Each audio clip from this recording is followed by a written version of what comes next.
This terrifying photo was sent to the family of missing Amy Bradley 7 years after she disappeared. Amy Lynn Bradley was a 23-year-old from Virginia. Her and her family had just gone on a cruise. You already know what it is. It's your boy Laid back with another reaction, another review, another episode. Hey, TikTok, you up to bat? Bah! It's your boy Laid Back. Welcome back to my channel. Hey, two things we gotta do. You gotta hit that subscribe button. I'm drinking this water. You already know what it is, man. You are the prize in 2025. You are the prize in 2025. Make sure you hit that like button. Make sure you hit the notification bell. Stay up to date with all the videos. We back with another one. If you haven't, man, make sure you cop the merch. I'm telling you, it's fire, man. Super dope design, man. And it's great for the holidays, man. But we back with another one, man. We got conspiracies and disappearances and all this type of stuff going on. Also, I had an idea, man. I was thinking about opening up like a Patreon tier specifically for these conspiracy theory type videos where you guys can go vote on what topics we're gonna be covering, and we'll do a whole compilation of those things. So y'all let me know in the comments, man, what y'all think about that, where y'all can actually have some feedback and, you know, y'all tell me exactly what type of videos we can do.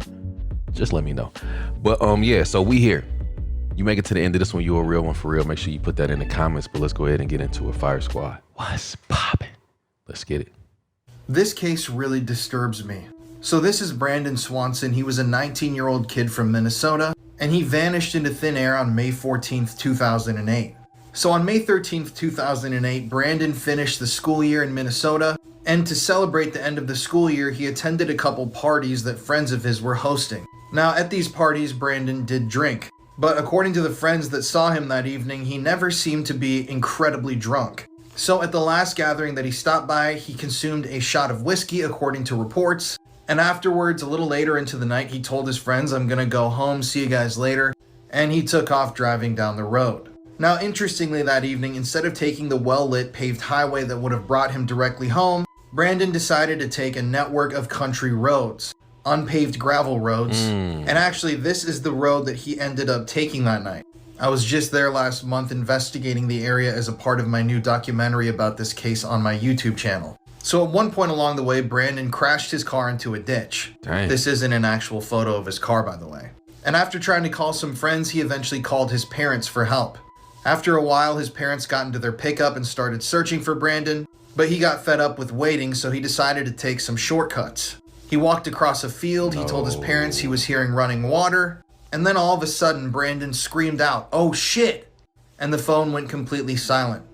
To this day, no trace of Brandon Swanson has ever been found. Whoa. That evening, his parents searched endlessly throughout the Minnesota countryside looking for Brandon, but when they tried to call in a missing persons report on him at approximately 6:30 a.m. the next morning, the local police told them that Brandon had the right to be missing. He was an adult.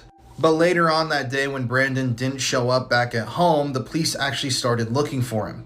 Now, something interesting is that eventually they brought out scent tracking dogs to the area, and the dogs actually detected a scent. So it started near Brandon's car, it cut across a field, and at one point the scent trail led into the river, the Yellow Medicine River. Ooh. But then the dogs detected a scent on the other side of the riverbank, meaning that Brandon most likely fell into the river but then got out.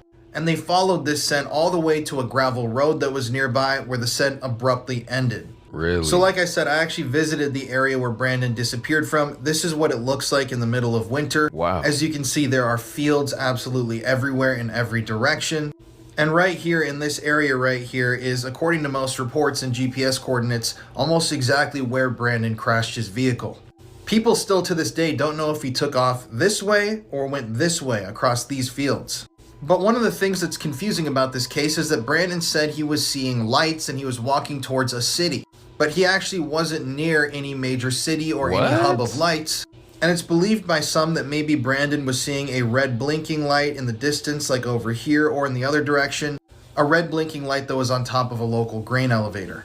So they've been searching for Brandon for the last almost 17 years, and to this day, no trace of him has ever been found. Not a piece of clothing, his cell phone has never been recovered, and obviously his body is still missing. So let's go over some of the theories, and I'd like you guys to comment and let me know what you think really happened to Brandon. That's tough. So some people believe that Brandon actually fell into the local river and drowned. But something interesting to note is that after Brandon was declared missing, local authorities installed gates in the river to attempt to catch Brandon's body if it came floating down that way. Wow. They also heavily patrolled the riverbanks and did deep dives and searches into the river, and they once again never found a trace of Brandon. Some people believe that Brandon was incapacitated or injured in some way. That's why he screamed out, "Oh shit." Maybe his phone was broken at that moment and then he died a natural death. Others believe that Brandon did fall into the river, but he got back out, he continued walking, but that afterwards hypothermia began to set in, so he laid down to rest and he died.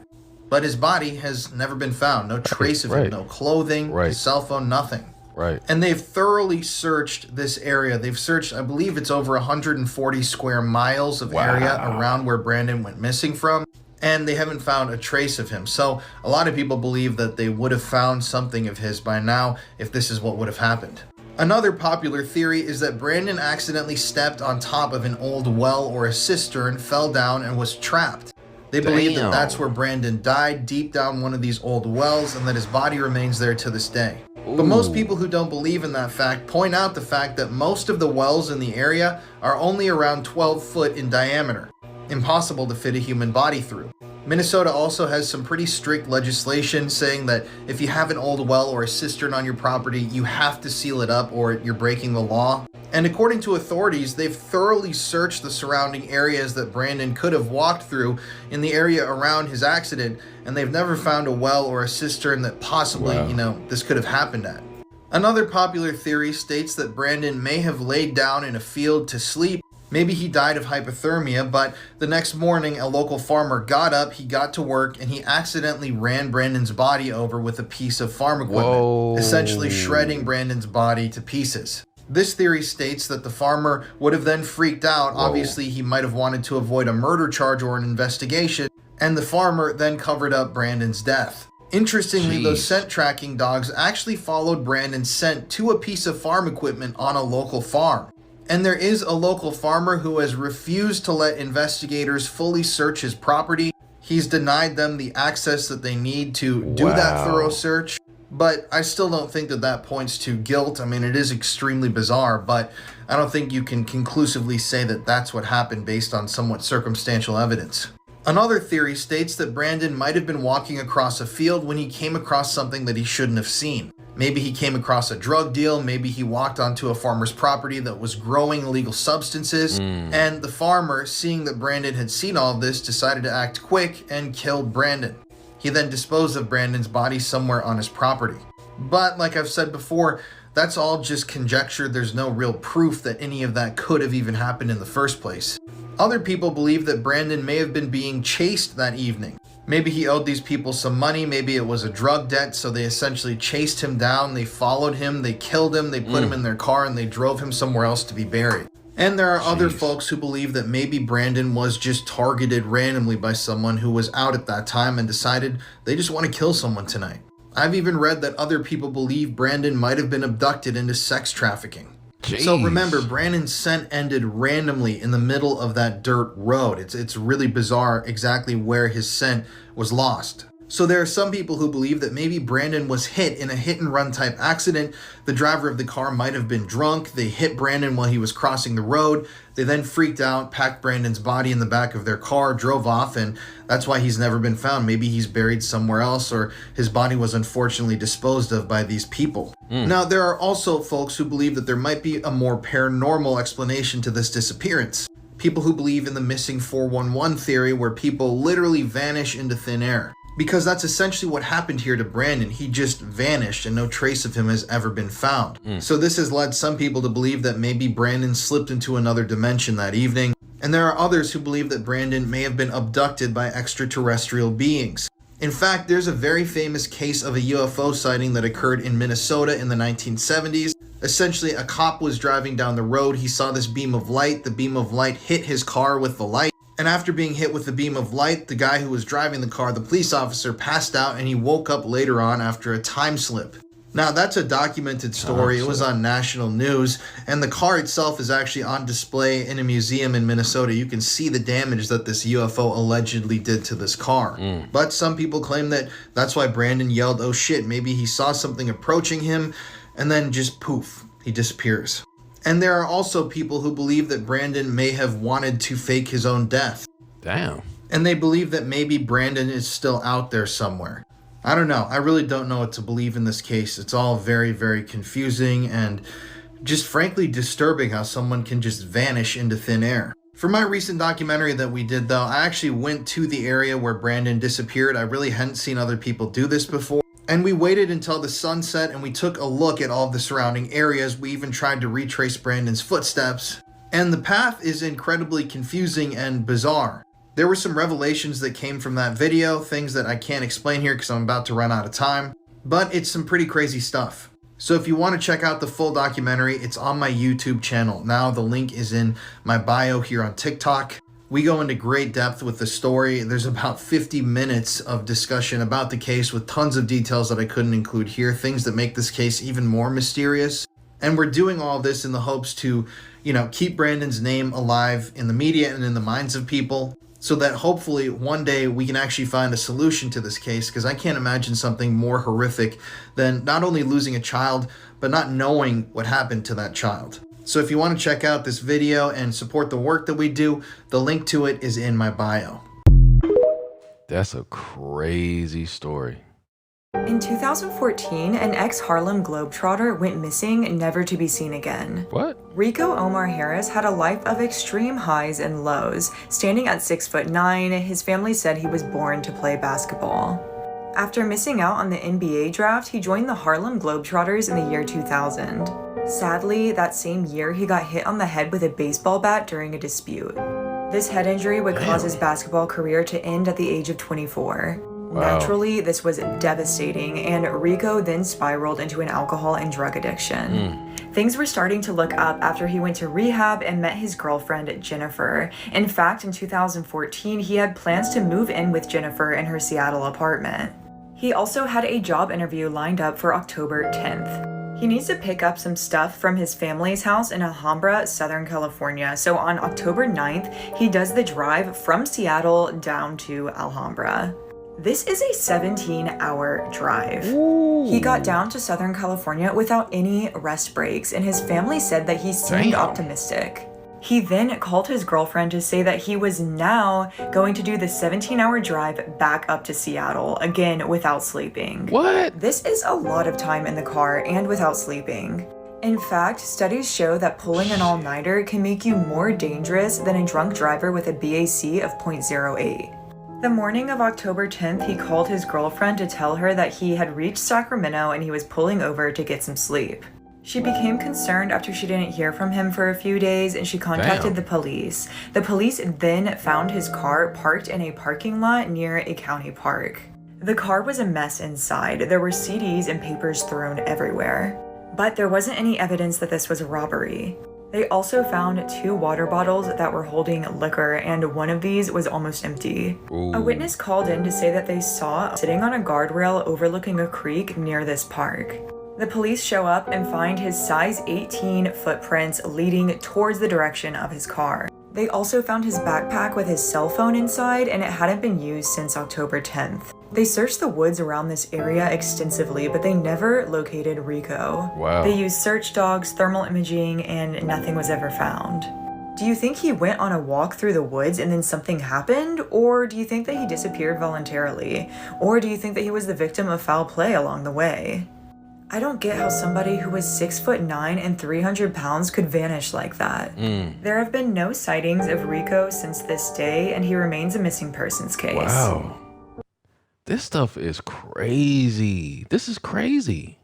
Did you know that since the year 2000, nearly 200 people have been reported missing on cruise ships?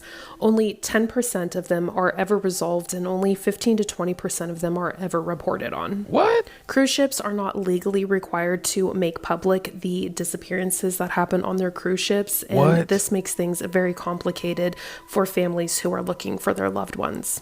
That is exactly what happened to Rebecca Corium.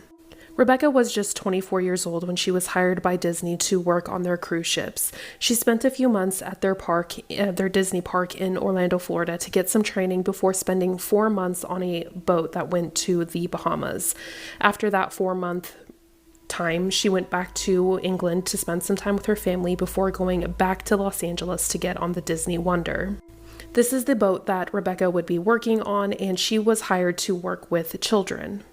March 22nd of 2011 would be the last time Rebecca was ever seen. Rebecca was seen on CCTV footage in the employee lounge talking on an internal phone line. This was about 5:45 in the morning. She is seen wearing men's clothing and looking visibly distressed. Rebecca would hang up the phone and simply vanish into thin air. What? When Rebecca didn't show up to her 9 a.m. shift, the employees immediately started searching the ship for her.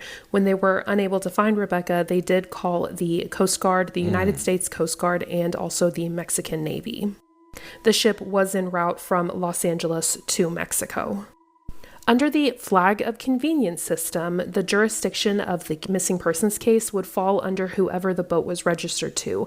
And a lot of these cruise lines register these boats in the Bahamas because apparently it is a tax haven. Wow. But Disney would not report Rebecca missing for 3 days. They waited 3 days to call the Bahamas Police Department to report Rebecca missing.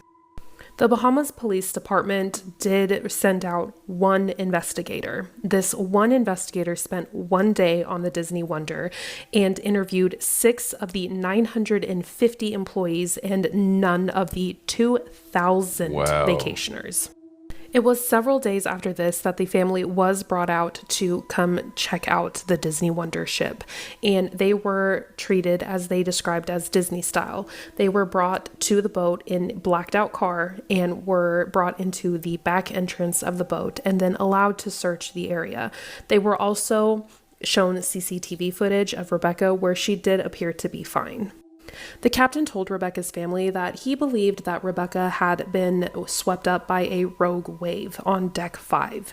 But when the family was brought to deck 5, it was on the bridge of the ship and there was an employee swimming pool and the entire area was guarded by a 6-foot tall wall. They were then taken to Rebecca's cabin where they showed her family a flip-flop that they had allegedly found on deck 5 that allegedly belonged to Rebecca.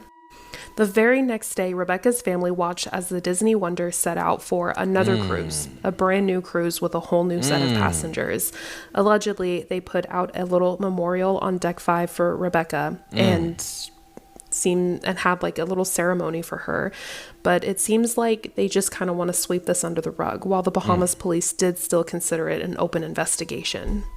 Rebecca's family is obviously very upset with how this investigation unfolded. Hell yeah. I would have been too. But according to Rebecca's father, when they alerted the American Coast Guard and the Mexican Navy, it seems like Disney might have given them the wrong coordinates, so they were searching the wrong area of the ocean.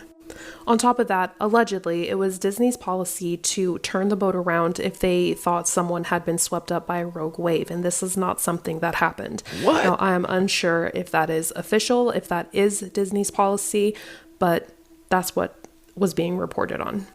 The family did hire a private investigator to look into Rebecca's disappearance, and he was able to find that the CCTV footage that the family was provided seemed to be cropped so that the timestamp was taken out of it. Oh, hell no! What the hell is going on? What? The private investigator was also able to find that the CCTV footage was not in the location that Disney claimed it to be. They claimed that this all happened on deck 5, but it was more than likely on deck 1, nowhere near where Rebecca was supposedly swept away by this rogue wave. Damn. But the family has asked for copies of the CCTV footage, and they have never been provided it. And this sandal that allegedly belonged to Rebecca that was found on deck 5 wasn't even her shoe size, and it wasn't the style that she would normally buy. And allegedly, the cabin that they were taken to investigate, when they were able to board the ship, that wasn't even Rebecca's cabin. Wow. When other Disney employees have been asked about Rebecca's disappearance, they've said that it just simply didn't happen, and that was the answer that they had to give. There was one coworker that implied that Rebecca might have done this to herself because of a messy relationship that was going on, but her family denies this. They say that Rebecca would never do something like this to herself. And then in 2016, there was a pair of ripped shorts that were found among Rebecca's personal effects, and her family believes that there might have, or that this could point to a sign of struggle or something happening before her disappearance. And just months after her disappearance, there was activity in her bank account, and also there were changes made to her social media platforms, like password changes. But there have been no signs of Rebecca since, and she simply vanished into thin air. And it seems like all of this is just being covered up. But what are your thoughts on this case? Let me know down in the comments and follow for more true crime. That's what I was about to say. It sounds like they trying to cover up something. Chris and Lizanne started their hike around 11 a.m. Their phones were only charged to about 50% when they left for their hike. So the entire next 10 days can be somewhat reconstructed from two very crucial pieces of evidence in this case: the girls' phone records and Lizanne's Canon digital camera. From the girls' photos, it looked like they were having a good time while they made their way up the trail. Lizanne and Chris snapped plenty of pictures, including some selfies and nature shots. The girls arrived at the Mirador around 1 p.m. Around 1:15, the girls snapped some photos at the Mirador, and Lizanne's Samsung Galaxy S3 closed out of Google Maps. The app had been on in the background since 10:16 a.m. that morning. Then they apparently left the Mirador and continued past it down an unmarked path known as Serpent Trail. It's named after Rio Culebra, or Serpent River in English, for the way that it snakes and winds down the mountain. The trail is not part of the official Pianista hike, and hikers are supposed to turn back at the Mirador. Chris and Lizanne's photos show that they kept going down the other side of the Continental Divide, and we don't know why the girls continued past the Mirador. It seems very likely that they knew it was the end point of the trail. And we don't know their exact reasoning for continuing on, but it could have just been on the Pianista. They may have wandered off the trail to explore and look around before heading back. They may have thought that they had more time in the day to keep hiking for a little while, and they may have been under the impression that there was more to see beyond the Mirador. The narrow paths that Chris and Lizanne were taking were only ever really used by the indigenous Nobe people. And once you get further and further down the trail, you go deeper and deeper into dense jungle and further away from civilization. Also, the rainy season in the jungle had started on April 1st. From then on, not even the local indigenous people who used the trail would set foot on it. At 1:38 p.m., 23 minutes after the girls started down the Serpent Trail, Chris's iPhone 4 lost GSM, which is the global system for mobile communication signal. The phone might have shown 1 bar of service, but it lost all connection to the network at this time, and it never established connection with the network again. This is probably due to how deep in the jungle the girls were. As you can imagine, cell service would be pretty hard to get there. And this is where things take a turn. But from the photos, you can see that the girls don't necessarily realize the danger they're in yet. In one of them, Chris stands on the trail, almost saluting the camera, smiling with her tongue out. The last photo was taken at 1:54, and it shows Chris standing on a rock next to a stream. She's smiling, and her facial expression seems calm. But then at 4:39 p.m., over 2 hours after the last photo, someone calls 112 off of Chris's iPhone, which 112 is the Dutch emergency number. 12 minutes later at 4:51 p.m., someone calls 112 again off of Lizanne's Samsung Galaxy. Chris's iPhone was powered off at 5:52 p.m. Lizanne's phone was most likely powered off at the same time, since there is no activity on her phone's operating system at this point. If it really was the girls using their phones at this point, then they might have been trying to save battery in case they had better signal to call for help. Nobody really knows what happened in between the last photo and the emergency calls just under 3 hours later. The girls might have gotten lost after they reached the Mirador and tried their best to get back on their route. They could have forgotten the trail was an out and back hike, and they might have tried to do some sort of loop, or they could have just gotten lost going off of the trail. It's possible that after a few hours of trying to hike back, the girls realized that they were very, very lost, and they tried to have emergency services come and help them, or there was just some sort of accident on the trail and they needed help. All we know is that the girls must have been pretty panicked by that point. And as the sun went down that night around 6:40 p.m., you can imagine how much harder it'd be to navigate this area. But regardless, the girls didn't turn up at their host family's house that night. Lizanne's phone was turned on again at 4:19 and left on overnight. Now, meanwhile, the girls missed their appointment with their guide Feliciano, and they were supposed to meet at the language school at 8 a.m. that morning. And after waiting 10 minutes, he and Eileen got pretty nervous, and they decided to check at Miriam's house to see if the girls were there. And the girls weren't at the house. In fact, there were still leftovers sitting out from breakfast the day before. Due to local laws, there hadn't been enough time that had passed since the girls were last seen to report them missing. Damn. This true crime case is every parent's worst nightmare. One day, Mary Fox watched as her 14-year-old daughter Margaret got on a public bus to go to a babysitting job. She had recently put an ad in a local New Jersey newspaper saying that she was a babysitter looking for summer work. And the next day, she got a call from a man calling himself John Marshall saying that he had a son who was 5 years old and needed a babysitter in the mornings. Also, all this information is coming from this week's episode of Heart Starts Pounding, available wherever you get your podcasts. So Margaret was supposed to get on the bus and then meet John at another bus stop in his red Volkswagen. But Margaret never makes it home that day. And Margaret's mom starts freaking out, so she goes over to the phone where John Marshall's number is written down. And when she calls the number, she realizes that it connects to a public payphone outside of a local grocery store. Oh. John Marshall wasn't real. He had given the family a fake phone number, and now Margaret was missing. But one of the craziest parts of the case is a few days after this happened, someone saying they were John Marshall called the family back asking for ransom for Margaret. It's honestly one of the eeriest phone calls I've ever heard, and I play a recording of the phone call in this week's episode of Heart Starts Pounding. But John Marshall never gives them instructions on how to pay the ransom, and he never calls back. To this day, nobody really knows what happened to Margaret, but we talk about some theories as to what could have happened, as well as some leads that weren't really followed by police in this week's episode. This is some what, man? December 23rd, 2024 marks 50 years since the Fort Worth missing trio vanished into seemingly thin air.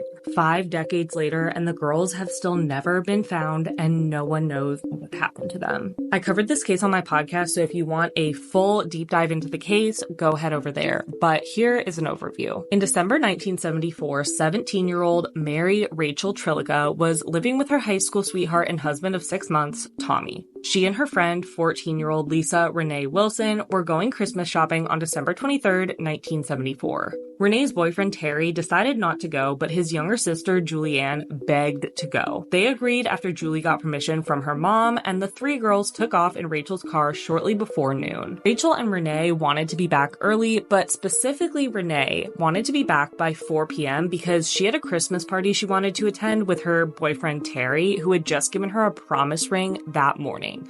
She wanted plenty of time to get ready for the party, so she wanted to be back by 4 p.m. The 3 girls headed to the Seminary South Shopping Center in Fort Worth, and it's believed that they had first gone to a surplus store to buy jeans before heading to the mall. And several witnesses reported seeing the girls at the mall that day, but they never came home. By 6 p.m., their families were worried and went to the mall to look for them. They found Rachel's car parked in the Sears upper level parking lot. And it initially appeared that the girls had made it back to the car that afternoon because the gifts that they had purchased from the mall were in the car. But it was later determined that those gifts could have been from the surplus store, not from the mall. So it's not known if they made it back to the car or not after being in the mall. After searching for the mall for the girls, there was no sign of them, and the family ended up staying at the mall all night waiting for the girls to return, but they never did. The families reported the girls missing, and initially the police considered them runaways. But then the next day, Rachel's husband, Tommy, received a letter that was supposedly written by Rachel. This letter said that the 3 girls had run off to Houston and would be back in a week. But Tommy and the girls' families did not believe this letter. First of all, it seemed very weird. The envelope was written in pencil, but the letter itself was written in pen and on a sheet of paper that was wider than the envelope, so it didn't seem like they went together. Also, the letter was addressed to Thomas A. Trilliga, but Rachel called him Tommy. Rachel, written in the upper left-hand corner of the envelope, was also misspelled. It appeared to initially be spelled wrong and then written over to correct it. The postmark did not contain a city, only a blurred zip code that matched either Eliasville or Weatherford, Texas. And the families are sure that Rachel did not write this letter. Investigators were able to retrieve DNA from the letter, but no match has ever been found. Really? The girls remained missing, and their case went cold, and they became infamously known as the Fort Worth missing trio. Despite some people believing that they did run away like the letter said, the families are sure that was not the case. Renee wanted to be back for that party and was excited with Terry having given her that promise ring. Rachel had only been married 6 months and was very happy with her husband. And 9-year-old Julie was excited for Christmas 2 days later. Why would she just leave? Additionally, their car was found in the parking lot, so how would they have gotten anywhere? With no movement in the police investigation, the families hired a private detective named John Swaim. In August 1975, Swaim discovered that a 28-year-old man who had worked for a local store where Rachel had applied for a job before her disappearance was making a string of obscene phone calls to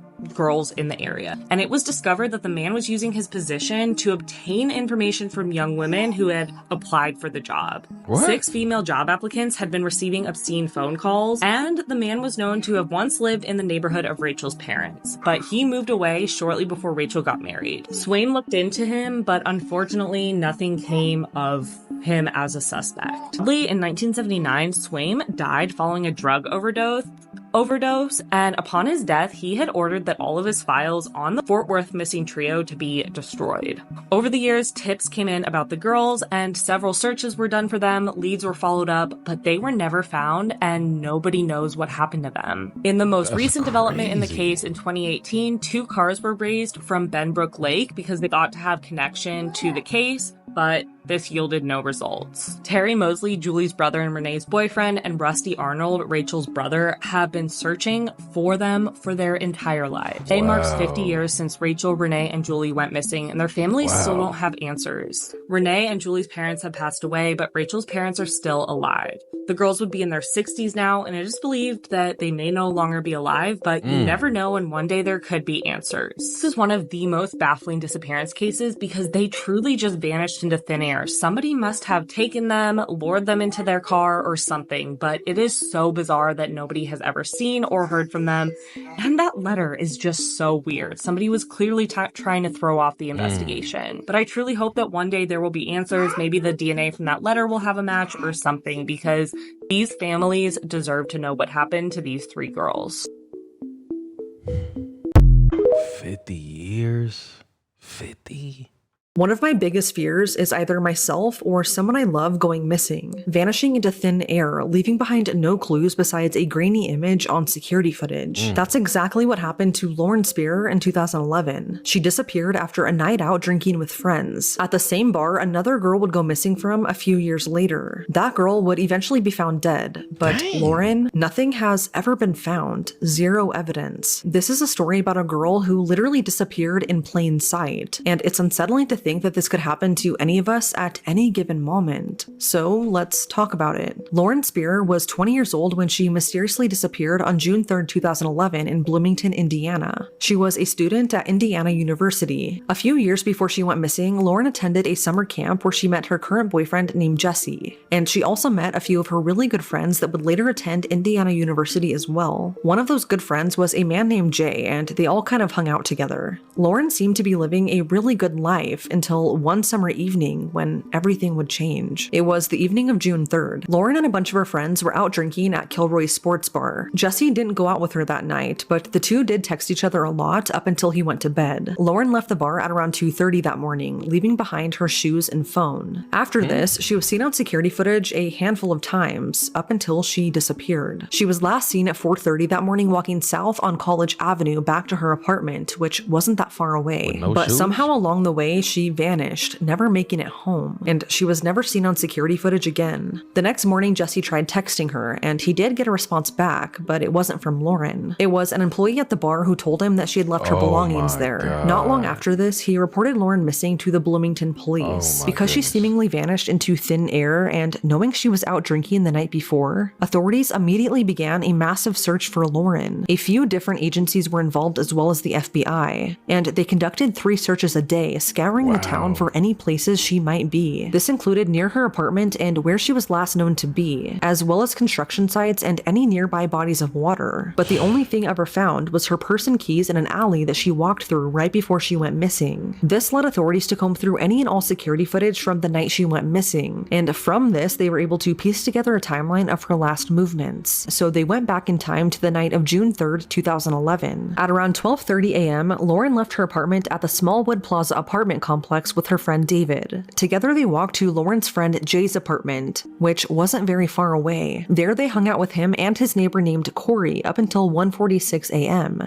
where they're seen on security footage entering Kilroy's bar. 30 minutes go by and then they are seen leaving, and at this point it's clear that Lauren is very intoxicated. She somehow left the bar without her shoes or her phone, which is worrisome. After this, Corey and Lauren are seen entering her apartment complex at around 2:30 that morning. They are both pretty intoxicated here, stairs, stumbling around, so much so that Lauren actually fell and hit her head a couple of times throughout the night. And someone else who happened to walk by Lauren in her complex that night even noticed how out of it she was, and he even asked her if she was okay, which she said yes. 15 minutes later, Lauren leaves her apartment and is seen walking through an alley that sits between College Avenue and Morton Street, and then coming out the other side. This wasn't an unfamiliar place to her, as it led directly to her friend Jay's and Corey's apartment, and she walked through that alley a lot. But what's strange though is that as she walked into the alley, she had her purse and keys with her, but as she came out, she didn't. They were eventually found in this same alley, and I think this goes to show how intoxicated she was that night, as she didn't even realize that she dropped them in the alley. Lauren finally arrived at Corey's apartment, where his roommate Michael was also home. Corey then begins throwing up, so Michael reportedly helped him get to bed while Lauren waited downstairs. According to Michael, Lauren wanted to continue drinking or even go out and party some more. Really? But because of how intoxicated she was, he asked her to just sober up and stay the night for her own safety. He especially didn't want her walking home alone, not in this state. This is when 3:30 in the morning hits, and at this point, Michael just wanted to go to bed. So he called his neighbor and Lauren's friend, Jay, to come and get her and take care of her. When she went to Jay's apartment, he noticed a big bruise under her eye, but she just kept saying she didn't know how she got it. Some speculate that it was because she fell a few times that night and possibly hit her eye, but that has never been officially proven. Jay said that Lauren then made 2 calls from his phone, both to 2 separate friends who did not answer, and she never left a message either. The last time Lauren was ever seen was when she left Jay's apartment at 4:30 a.m. According to him, he watched her walk away heading south on College Avenue from 11th Street, presumably on her way back. 4:30 a.m.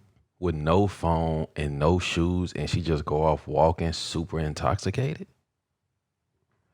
Back to her apartment, but she never made it home, and she was never seen alive again. This footage gave authorities at least a timeline of her last movements, but there were still so many questions, so they started questioning her friends that she was with that night, and all of their stories kind of differed, and some even changed a bit. Jay said that when she left, he went upstairs to watch her and make sure she was okay, and as she rounded the corner, he said he saw a shadowy figure next to Lauren, like really close to her, but he didn't think anything of it at the time. So police started reviewing security footage from nearby businesses and found that this white pickup truck had circled the area 2 times the night Lauren disappeared. They don't know for sure who it belonged to, as it was a really grainy image, or if it was even connected to this case, but they released it to the public anyway. Then some people online said that it looked as if someone was riding in the bed of the truck, although the image is so grainy that I feel like it's hard to tell. They were hoping that this footage would provide some leads, but it didn't, and no trace of Lauren was found, which left investigators stumped. Over the next few months, authorities continued to follow up on leads, and one of those leads led them to search the Sycamore Ridge landfill in Pimento. I guess trash from Bloomington is taken here, so they searched through everything for 9 days, but still they found nothing. There would be no movement in this case for 4 years until another mystery took place in the very same bar Lauren last visited the night she went missing. On April 24th, 2015, 22-year-old Indiana University student Hannah Wilson went missing after leaving Kilroy's sports bar. She was last seen getting into a taxi in front of the bar, and after this, she disappeared. Her body was found the next morning in a desolate field in Brown County, and she had been bludgeoned to death. Laying next to her, though, police found a cell phone that did not belong to her, and when they tracked down who it belonged to, it led them to this man, Daniel Messel. Daniel was arrested and charged for Hannah's murder, and at first, police were investigating a possible link between this case and Lauren's. I mean, there were a lot of similarities. Both around the same age, went to the same school, and even went to the same bar before they went missing. But after a few months of investigating, police ruled out any connection between the 2 cases, saying they are unrelated despite the similarities. Then a year later, a tip led the FBI to search a property in Martinsville, which is about 20 miles north of Bloomington. This property was connected to a local man named Justin Wagers, and he lived there with his mom and stepdad. Justin was known to expose himself to women and was overall just a creep. So when tips came in suggesting to look there, the FBI did. They brought in cadaver dogs, which did find some potential evidence. So they dug up the area where the dogs hit, but just like before, they found nothing.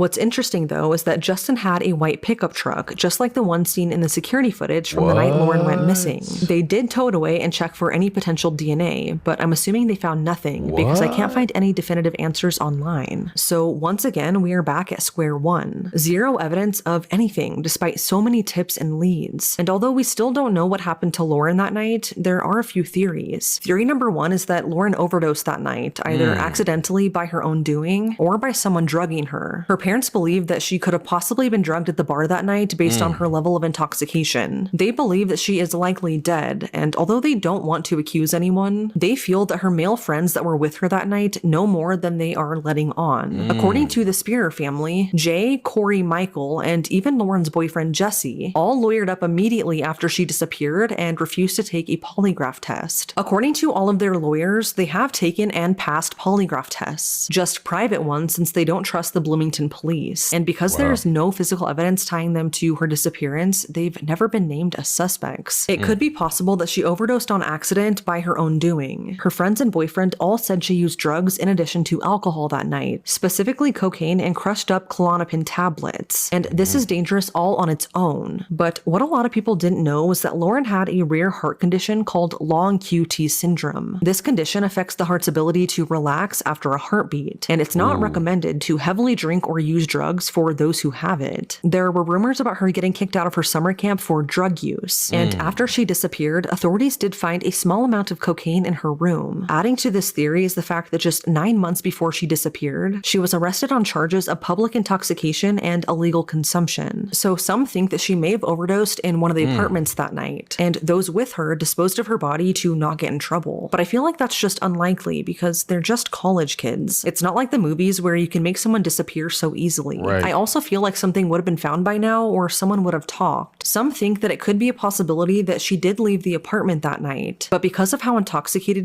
What happened to the shadowy figure that Buddy said he seen when she was hitting the corner? Like, that's...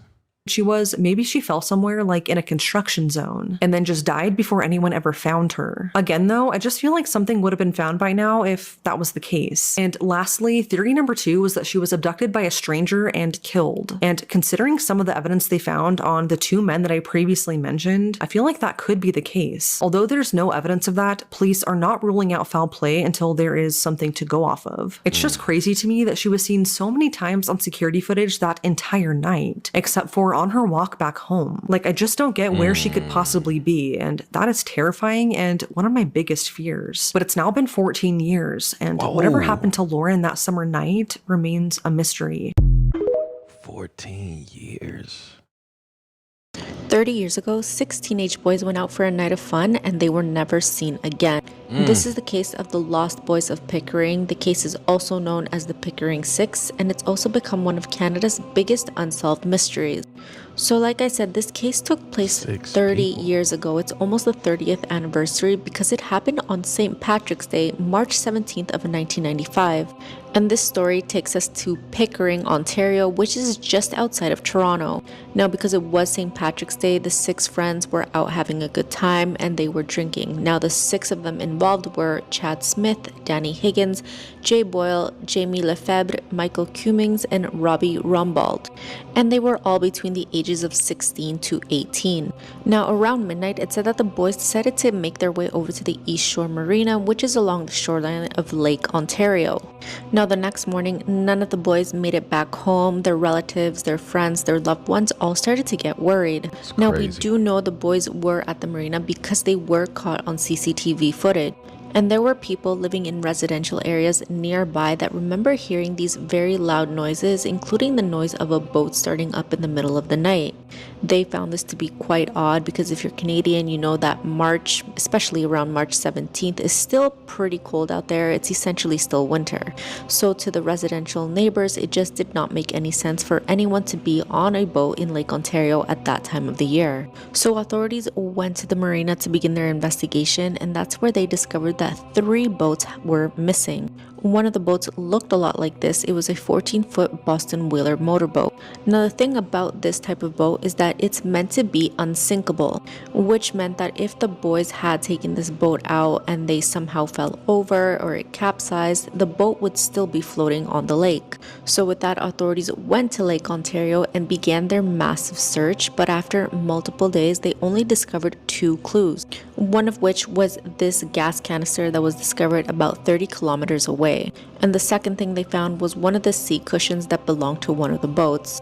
But that was essentially it. There was no sign of any of the 6 boys or any of the boats, which is incredibly bizarre, and because of this, many theories started popping up. Now, the first theory and the most obvious theory that people gravitated towards is that the boys had all been drinking, they took the boats out, and unfortunately, they crashed or they capsized, they fell into the water and drowned, which makes sense, but none of the bodies ever floated back up to the top of the lake, and none of the boats were ever found. The second theory is that the boys just all decided to run away together, but this just did not make sense to all of their friends and families, including one of the boys happened to have a young child. Really? A third possible theory is that the boys unfortunately were in the wrong place at the wrong time and could have possibly seen something that they were not supposed to see. Later on, a witness would come forward and say that around 3 a.m., one of the boys attempted to call them, but when they answered, the phone call would not connect. And after that, there were just no more clues that came forward. There were no other witnesses to talk to,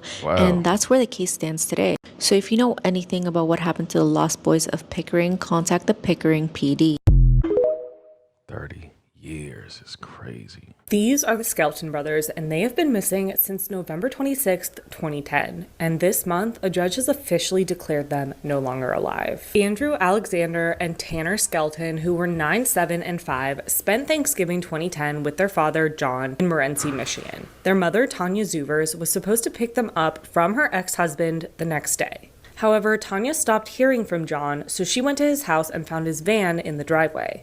Tanya explained that John kept giving her different excuses until he finally said he was at the hospital and the boys were with a friend he had recently met on the internet. He was reportedly at the hospital because he had broken his ankle, telling hospital workers that he did so while trying to take his own life. Not knowing where her sons were, Tanya called the police and asked them to go to John Skelton's home. Officers went and searched the home and reportedly found broken dishes, cut-up mattresses, and the house in disarray, but no sign of the 3 young boys. And while at the hospital, John changed his story several times about where the boys were. First, he said they were with friends, and then he said they were given to an unknown woman. He also at one point told police that he had given the boys to an underground group that would, quote, protect them from Tanya's abuse. But none of these stories were true, none of these people could be located, and the boys were missing. As police looked into what happened to the 3 Skelton boys, they found John's phone records. The records placed him in Michigan early on November 26th, and then placed him in Ohio with his phone pinging about 20 miles away from his home.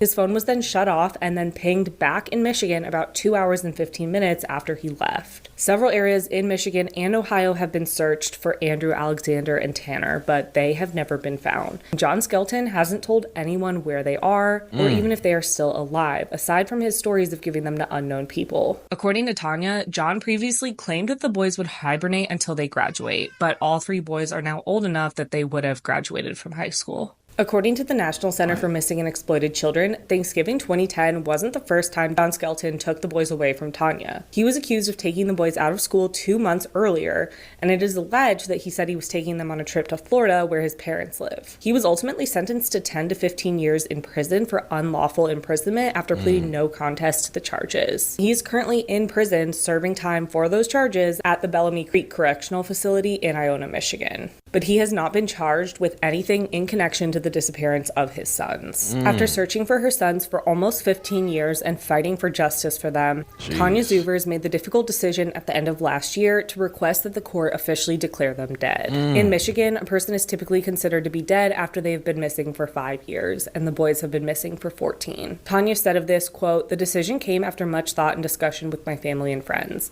It did not come lightly and was definitely a difficult decision to make.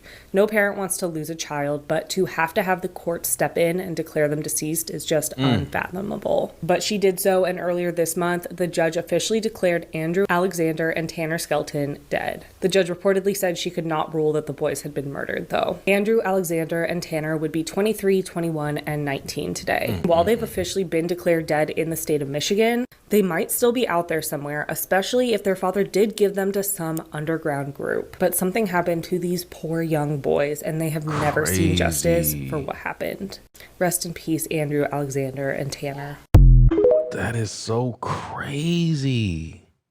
This terrifying photo was sent to the family of missing Amy Bradley 7 years after she disappeared. Amy Lynn Bradley was a 23-year-old from Virginia. Her and her family had just gone on a cruise. The first couple of days were going good, but on March 23rd, everything would change. The family had dinner that night. At some point, they started taking pictures of all of the guests. While Amy and her brother were taking pictures, one of the waiters came up and said, "Is there any way we could talk to Amy alone?" Her family asked why, and his response was, "A couple of the guys in the back think she's beautiful and they want to take her out on the mainland and take her to a bar." Obviously this was very creepy, right? And so when Amy returned, her parents told her about what he said, and she was she was really creeped out. So anyways, they continued the night. They ended up going to the club on the cruise, right? But at some point during that night, they noticed the staff from the restaurant that was asking to take Amy off of the ship were in the club as well. They got really creeped out. And at about 1 a.m., the parents decided to go up to bed, and Amy and her brother stayed out. She eventually did come back. At about 5 a.m., her dad woke up, and he said he saw Amy on the balcony still. He went back to sleep. About 30 minutes later, he woke up again, and he didn't see Amy anywhere. All of her stuff was there. Even her shoes were there. Only things missing were her cigarettes. The family freaked out and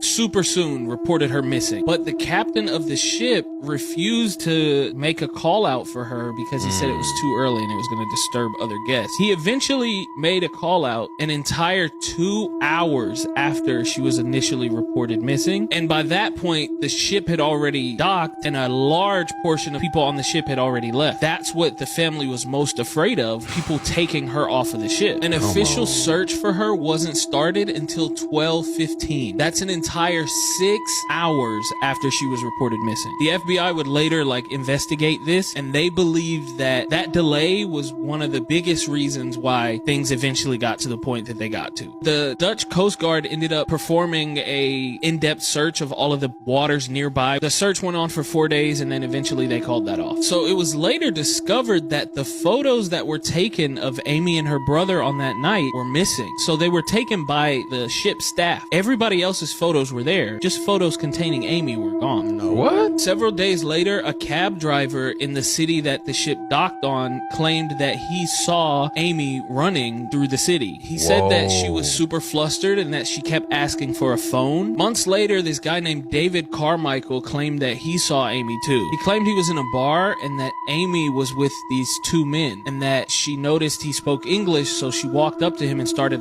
pointing out her tattoos, probably hoping that he would recognize those tattoos, but he didn't catch on until it was too late and they had grabbed her and left. Wow. And this is the craziest one of all. In 1999, a Navy captain was visiting this city, right? And he said that he had gone to a brothel. And he said a woman ran up to him and said her name was Amy Bradley and that she was being held captive and that she needed help. But he never reported this because of fear that he would lose his job. Bro. Yep. He's probably not the only one who she did that to. They were scared to say where they were. Dude, that's tragic. In 2005, a whole 7 years later, an email was sent to the Bradley family that contained these two photos. A forensic examination was done between these photos and photos taken from that night, and it was determined that it was 100%, without a doubt, Amy Bradley in those photos. That was the last lead ever for Amy Bradley, and she has never been seen or heard from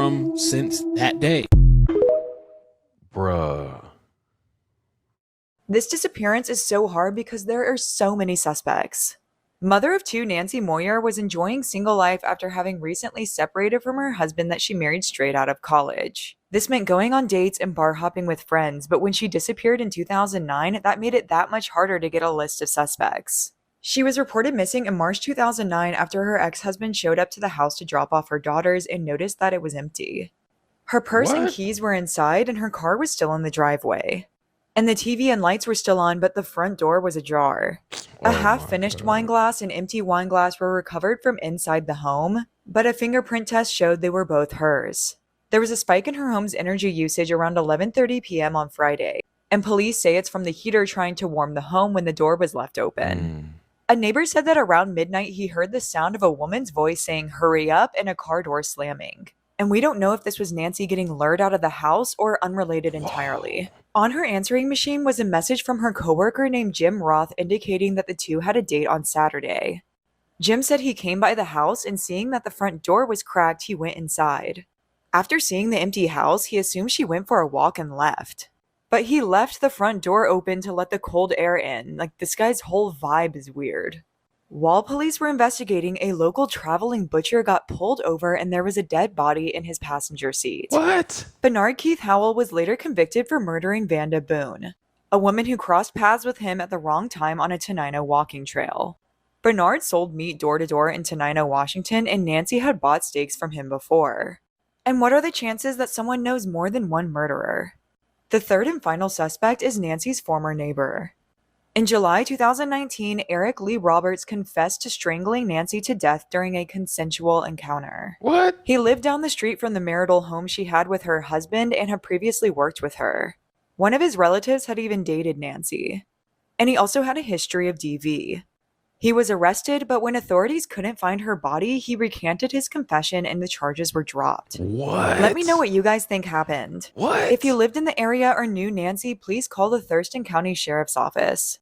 I had the honor of working with her family to make this video, and they are still searching for answers.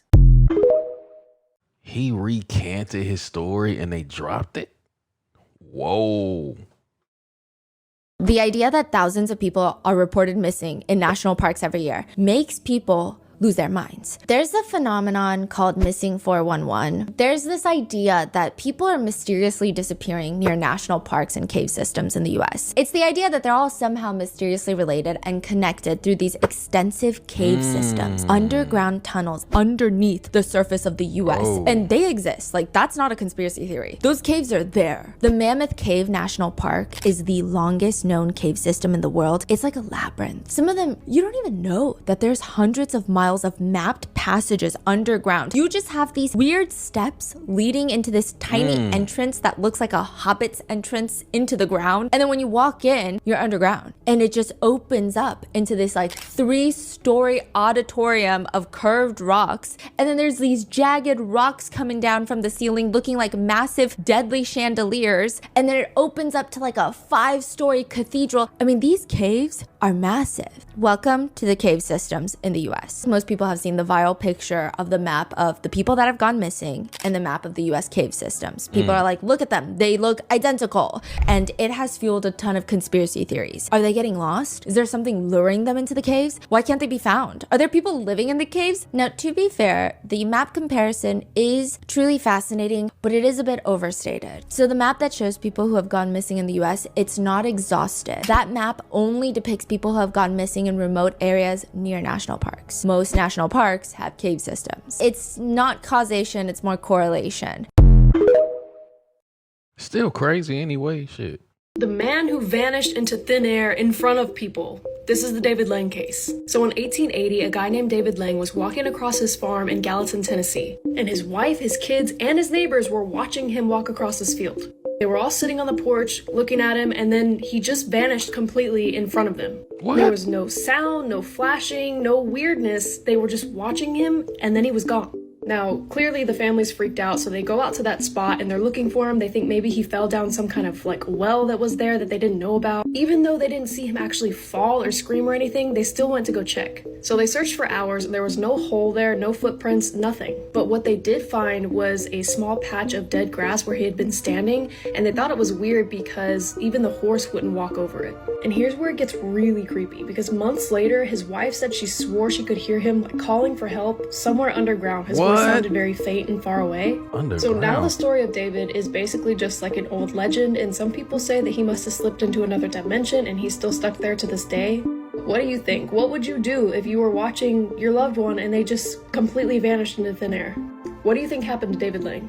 What's a missing persons case that still keeps you up at night? I always think about the disappearance of Nicholas Downey and how he completely disappeared after his rental car was found abandoned. So this is 37-year-old Nicholas Downey, and he was last seen on February 27th, 2023 in Bristol, Florida. At the time, he was working in Bradenton, but he'd taken a week off to go and visit his wife Holly, who was staying at a rehabilitation center in Mississippi. For the trip, Nicholas rented a Tesla through the Turo app. He was on his way back home when on February 26th, he pulled off of Interstate 10 to recharge the Tesla behind a McDonald's in Marianna, Florida. Security footage shows that someone exited the vehicle to charge it, but the footage was too blurry to know if it was actually Nicholas getting out of the car. The person then gets back into the car before pulling on a State Road 71 heading south instead of getting back on the interstate. While this was happening, the car's owner was watching its progress on the Turo app and saw the direction it was heading. This worried the owner because the car wasn't heading back to Tampa as planned, and he already had the car scheduled to be rented out by another customer the following day. So he sent Nicholas a text message to make sure that he was okay, which would have showed up on the car's dashboard, but he never got a response back. Nicholas was scheduled to go back to work the morning of February 27th, but he never showed up. Instead, that morning, the Tesla he was renting was found abandoned in Liberty County, parked between Turkey Creek and Prison Road. This area is, I guess, known as the Stoke site. But Nicholas was nowhere to be found. The car only had a little bit of charge left and the windshield was damaged. Authorities found that the car at some point had driven under a cable, and this was confirmed when they found the cable in question about 1.5 miles away with the car's white paint on it. The police contacted the vehicle's owner, who was then able to remotely unlock it. And inside the car, police found 2 phones, one belonging to Nicholas and one belonging to his wife, who wasn't allowed to have a personal phone at the rehab center. Also inside the car was a change of clothes, a McDonald's receipt, a drone that Nicholas used for work, and an unknown substance. Authorities searched the area surrounding the car by land and air, and they even brought in tracking dogs, but no trace of Nicholas has ever been found. According to a sheriff that was on the scene, he said that there were hardly any footprints surrounding the car, and that something isn't adding up. His family didn't even know about his disappearance until a few days later on March 3rd when his wife was allowed to call him, but a deputy answered instead. The car rental was without contact and done through the Turo app, so the owner of the car never actually met Nicholas. And according to Nicholas's mom, she last spoke to him around 8:30 the night he went missing, but nothing seemed out of the ordinary. She mentioned that Nicholas did struggle with alcohol and drugs in the past, but he's never just not reached out. They talk almost every day, so it's not like him to just disappear. It's now been a year and Nicholas is still missing. If you have any information about his disappearance at all, please contact the number on the screen.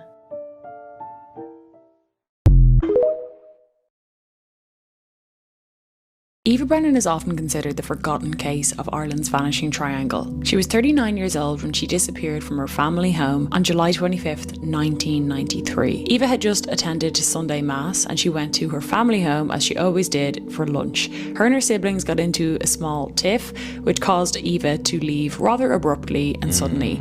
However, her family said this was really not unusual for Eva, who was considered to be a little fiery. After 2 days of not hearing from Eva, though, her family grew concerned. Her dad tried to knock into her apartment and she didn't answer, so he decided to break in, and inside he saw that there was nothing really out of place. Her place was very tidy. However, he did notice the pink jacket she wore to dinner that Sunday was on a chair, showing him that she did make it home. She hadn't taken her purse, hadn't taken her passport or her bank cards. Her family immediately alerted Gardaí, who didn't seem concerned at all. They told her that Eva was over the age of 21 and for them to wait for her to come home. This was incredibly unusual because only 12 weeks beforehand, Annie McCarrick had vanished only 5 kilometers away. Unlike Annie's case, Eva's story never dominated headlines. However, her family never stopped searching for answers. More than 3 decades later, and there have been no meaningful developments in Eva Brennan's disappearance. I go into all of the theories surrounding it and the timeline of events on my podcast called Red Room, where every week we look into a new missing persons case in Ireland. All right, guys, that was another compilation, man, talking about just mystery, disappearances, and just craziness. Like, some of these stories is very crazy and heartbreaking to hear about. Just people just going missing for years and years, unsolved, just families, and just, it's tough, man. That was tough. That was tough, man. You made it this far, you a real one for real, man. Till next time, man. Self-love and positivity. Fire Squad, I got you and you know it.